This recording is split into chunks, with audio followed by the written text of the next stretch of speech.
3 में क्या होगा कि जब किसी बीजगणितीय पद में एक से अधिक चर उपस्थित हो, जब किसी बीजगणितीय पद में एक से अधिक चर उपस्थित हो तो सभी चरों के घातों के योगफल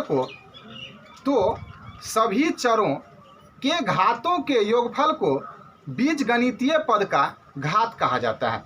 जब किसी बीजगणितीय पद में एक से अधिक चर उपस्थित हो तो सभी चरों के घातों के योगफल को बीजगणितीय पद का घात कहा जाता है। तो आइए देखिए, जैसे इस पर इस तरह से रहे कि -2x² और y³ का घात। तो देखिए इस बीजगणितीय पद में 2 गो चर है, एक चर है x और दूसरा चर है y। और देखिए x का घात 2 है और y का घात 3 है, तो दोनों को जोड़िएगा तो कितना होगा? 5 होगा। तो 2 और 3 कितना हुआ? 5 हुआ। यह 2 नहीं, यह 2, समझे कि नहीं? अगर रहे कि 5/2 m² n² p², तो देखिए इस बीजगणितीय पद में 3 गो चर उपस्थित है, तो तीनों चरों के घातों का योगफल, तो 2 2 4 और 2 6। तो इस तरह से 5/2 m² n² p² का घात क्या होगा? 6 होगा। अगर है -3abcd का घात, तो अब आप इसमें देखिए कि 4 गो चर है और किसी भी चर का घात नहीं दिया है। और जब घात नहीं दिया रहे तो उसका घात 1 होता है, पॉइंट नंबर 2 से। जब किसी भी चर का घात नहीं दिया रहे तो पॉइंट नंबर 2 से उसका घात 1 होता है। तो 1 1 2 1 3 और 1 4, तो इसका घात क्या हो जाएगा? 4। यानी कि -3abcd का घात क्या होगा? 4 होगा। अब आप देखिए यहाँ क्वेश्चन रहे कि -5x² y का घात।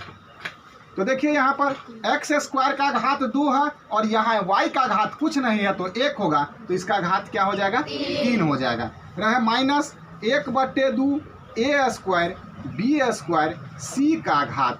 तो अब आप यहाँ से देखिए कि a का घात 2 है, b का घात 2 है और c का घात 1 होगा। तो कितना होगा? 2 और 2 4 और 1 5। तो पॉइंट नंबर 3 क्लियर है? दिक्कत है किसी को? तो अब लिखिए पॉइंट नंबर 4 में। पॉइंट नंबर 4 में होगा कि जब कोई अचर पद रहे अर्थात अचर संख्या रहे तो बीजगणितीय पद के रूप में उसका घात 0 होता है। जब कोई अचर पद अर्थात अचर संख्या रहे तो बीजगणितीय पद के रूप में उसका घात 0 होता है।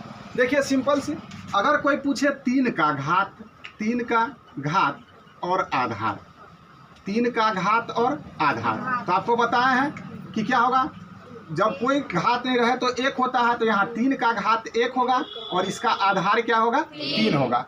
5 का आधार, क्वेश्चन रहे कि 5 का आधार, तो 5 का आधार क्या होगा? 5 और घात क्या होगा? 1।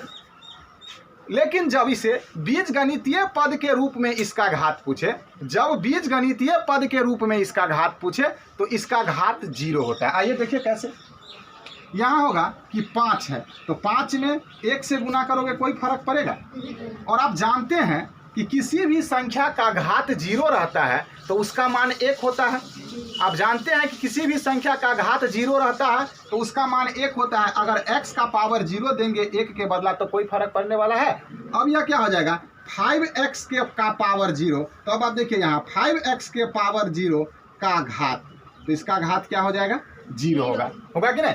अगर देखिए अगर -7 का घात पूछे तो -7 का घात 1 होगा और इसका आधार क्या होगा? -7। लेकिन इसी 7 का घात बीजगणितीय पद के रूप में पूछे तो उसका घात क्या होगा? 0 होगा। देखिए -7 है तो -7 गुने 1 आप लिख सकते हैं। अगर मान लीजिए कि -7 और y का पावर 0, यानी कि किसी भी संख्या का पावर 0, चाहे वह संख्या चर हो या अचर हो, तो उसका पावर 0 रहे तो उसका मान क्या हो जाता है? 1 हो जाता है। तो यह क्या हो गया? 7y का पावर 0। तो इसीलिए 7y के पावर 0 का घात क्या होगा? 0 होगा। इससे यही स्पष्ट होता है कि जब 3 का घात सामान्यतः 1 होता है, जबकि जब इसका घात बीजगणितीय पद के रूप में पूछा जाए तो इसका घात क्या होता है? 0 होता है। क्लियर है? तो अब आप लिखिए पॉइंट नंबर 4 में।